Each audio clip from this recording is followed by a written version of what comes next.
Top 10 special വാർത്തയിലേക്കാണ്. ജനജീവിതം ദുസ്സഹമാക്കി കൊല്ലം വെളിനെല്ലൂരിൽ പ്രവർത്തിക്കുന്ന മാലിന്യ സംസ്കരണ പ്ലാന്റിനെതിരെ പ്രതിഷേധം ശക്തമാവുകയാണ്. പ്ലാന്റിലെ ദുർഗന്ധവും പുറംതള്ളുന്ന മാലിന്യവും നാട്ടുകാരെ രോഗികളാക്കുന്നുവെന്നാണ് ആക്ഷേപം.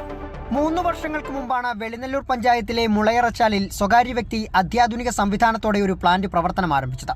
കൊല്ലം ജില്ലയിലെയും സമീപ ജില്ലകളിലെയും അറവു മാലിന്യങ്ങൾ ശേഖരിച്ച് ഇവിടെ എത്തിച്ച് സംസ്കരിക്കും. അറവു മാലിന്യം സംസ്കരിച്ച് കോഴിത്തീറ്റയും വളർത്തുമൃഗങ്ങൾക്കുള്ള ഭക്ഷണവുമാണ് ഇവിടെ തയ്യാറാക്കുന്നത്. പ്ലാന്റ് പ്രവർത്തനം ആരംഭിച്ചതോടെ പ്രദേശത്ത് ദുർഗന്ധം തുടങ്ങിയെന്ന് നാട്ടുകാർ പറയുന്നു. ഇതോടെ പ്രതിഷേധം ശക്തമായി. പ്രതിഷേധത്തെ തുടർന്ന് ഏതാണ്ട് 1.5 വർഷക്കാലത്തോളം പ്ലാന്റ് അടഞ്ഞുകിടന്നു.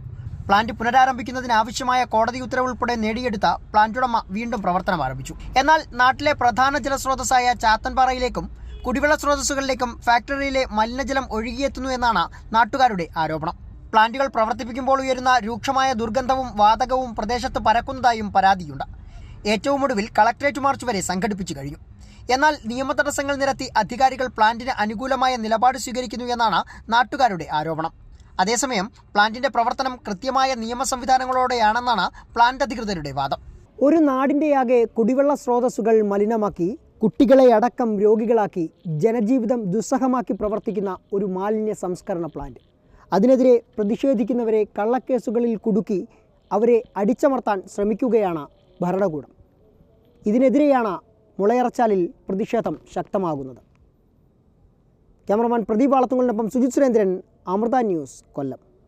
മുളയറച്ചാൽ മാലിന്യ സംസ്കരണ പ്ലാന്റിനെതിരെ ജില്ലാ കളക്ടർക്കും പോലീസ് അധികാരികൾക്കും പരാതികൾ നൽകിയിട്ടും നടപടി ഉണ്ടാകുന്നില്ലെന്നാണ് നാട്ടുകാർ പറയുന്നത്. പ്രതിഷേധിക്കുന്നവരെ പോലീസ് കയ്യേറ്റം ചെയ്യുകയും കള്ളക്കേസിൽ കുടുക്കുകയും ചെയ്യുന്നുവെന്നും ഇവർ ആരോപിക്കുകയാണ്. പ്ലാന്റ് മൂലം പ്രദേശത്ത് ജീവിക്കാൻ കഴിയാത്ത സ്ഥിതിയാണെന്നും നാട്ടുകാർ പറയുന്നുണ്ട്. നാട്ടുകാരുടെ പ്രതികരണങ്ങളിലേക്ക്.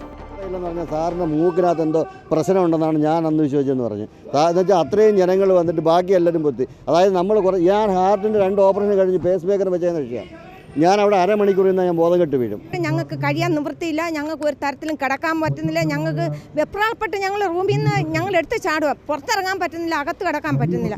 ഞങ്ങൾ എന്ത് ചെയ്യട്ടെന്ന് ഞങ്ങൾ ഈ കമ്മീഷൻ വന്നപ്പോൾ പ്ലാന്റ് നിർത്തിയിട്ട് 3 മാസമായി. സ്വാഭാവികമായിട്ട് 3 മാസമായപ്പോൾ അവിടെ യാതൊരു സ്മെല്ലുമില്ല. ഇതിന് പല ഉദ്യോഗസ്ഥരും കൂട്ടുനിന്നു. അങ്ങനെ ബഹുമാനപ്പെട്ട കോടതിയെ തെറ്റിദ്ധരിപ്പിച്ചിട്ടാണ് ഇങ്ങനൊരു അനുമതി മേടിച്ചിരിക്കുന്നത്. ജനങ്ങളെയും രാഷ്ട്രീയ പാർട്ടിക്കാരെയും കബളിപ്പിച്ചുകൊണ്ട് ഇവർ തുടങ്ങുകയാണ് ഉണ്ടായത്. ഈ വാർത്തയുടെ കൂടുതൽ വിശദാംശങ്ങളുമായി സുജിത് സുരേന്ദ്രനാണ് ചേരുന്നത്. സുജിത്, ജനജീവിതം ദുസ്സഹമാണ് എന്ന് നാട്ടുകാരുടെ വാക്കുകളിലുണ്ട്. അവർക്ക് ജീവിക്കാൻ കഴിയുന്നില്ല. സ്വന്തം വീടുകളിൻ്റെ അകത്തും പുറത്തും ജീവിക്കാൻ കഴിയാത്ത സാഹചര്യമാണ് ഉള്ളത്. ഈ പ്രശ്നത്തെ എങ്ങനെയാണ് പരിഹരിക്കാൻ കഴിയുക? ഒപ്പം പ്രതിഷേധവുമായി മുന്നോട്ട് പോകാൻ ഈ നാട്ടുകാർ ആലോചിക്കുമ്പോൾ ഇനി അവരുടെ പ്രതിഷേധം ഏത് തരത്തിലായിരിക്കും? സുജിത്ത്. അഖില, 3 വർഷം മുമ്പാണ് വെളിനെല്ലൂർ ഗ്രാമപഞ്ചായത്തിലെ മുളയറച്ചാലിൽ ഇത്തരത്തിലൊരു മാലിന്യ സംസ്കരണ പ്ലാന്റ് പ്രവർത്തനം ആരംഭിച്ചത്. ഈ മാലിന്യ സംസ്കരണ പ്ലാന്റ് ആരംഭിച്ചതിന് ശേഷം പ്രദേശത്ത് കുടിവെള്ള സ്രോതസ്സുകളിലേക്കും അതുപോലെ തന്നെ ആളുകൾക്ക് ഇതിൻ്റെ ദുർഗന്ധം മൂലം വലിയ രീതിയിലുള്ള ബുദ്ധിമുട്ടുകൾ ഉണ്ടാകുന്നു. കുടിവെള്ള സ്രോതസ്സുകളിലേക്ക് മാലിന്യം എത്തുന്നു എന്നുള്ള ചില ആക്ഷേപങ്ങളാണ് പ്രദേശവാസികൾ ഉയർത്തുന്നത്. അതേസമയം ഇത്തരത്തിലുള്ള ഇതുമായി ബന്ധപ്പെട്ട് ഇതിനെതിരെ പ്രതികരിക്കുന്ന ആളുകളെ പോലീസ് ഭീഷണിപ്പെടുത്തുന്നു. അവരെ കേസുകളിൽ പെടുത്തുമെന്ന ഭീഷണി മുഴക്കുന്നു എന്ന തരത്തിലുള്ള ആക്ഷേപങ്ങളാണ് നാട്ടുകാർ ഉയർത്തുന്നത്. ഏതാണ്ട് 300ഓളം കുടുംബങ്ങളാണ് ഇതിനെതിരെ പ്രതിഷേധവുമായി ഇപ്പോൾ രംഗത്ത് എത്തിയിട്ടുള്ളത്. ഇവർ ജനകീയ സമരസമിതി രൂപീകരിച്ചുകൊണ്ടും ഇടതുപക്ഷത്തിൻ്റെ നേതൃത്വത്തിലുമൊക്കെയാണ് ഇവിടെ ഇപ്പോൾ ഈ പ്ലാന്റിനെതിരെ പ്രതിഷേധം ശക്തമാക്കിയിട്ടുള്ളത്. അതേസമയം പ്ലാന്റിന് പ്രവർത്തിക്കുന്നതിനാവശ്യമായ കോടതി അനുമതി അടക്കമുണ്ട് എന്നാണ് പ്ലാന്റിൻ്റെ അധികൃതർ പറയുന്നത്. ജില്ലാ കളക്ടർ നേരിട്ട് എത്തി പരിശോധന നടത്തിയതായും ഇവർ പറയുന്നുണ്ട്. അതുപോലെ തന്നെ പൊല്യൂഷൻ കൺട്രോൾ ബോർഡിൻ്റെ അടക്കമുള്ള ചില ഉദ്യോഗസ്ഥരൊക്കെ ഇവിടെ എത്തി. അവർക്കൊന്നും തന്നെ ഇത്തരത്തിലുള്ള മാലിന്യ പ്രശ്നങ്ങളൊന്നും തന്നെ അനുഭവപ്പെട്ടിട്ടില്ലെന്നും പറയുന്നു. പക്ഷേ ജനങ്ങൾക്ക് ഇത് വലിയ രീതിയിലുള്ള പ്രശ്നങ്ങൾ ഉണ്ടാക്കുന്നു എന്നാണ് പ്രദേശവാസികൾ ആരോപിക്കുന്നത്.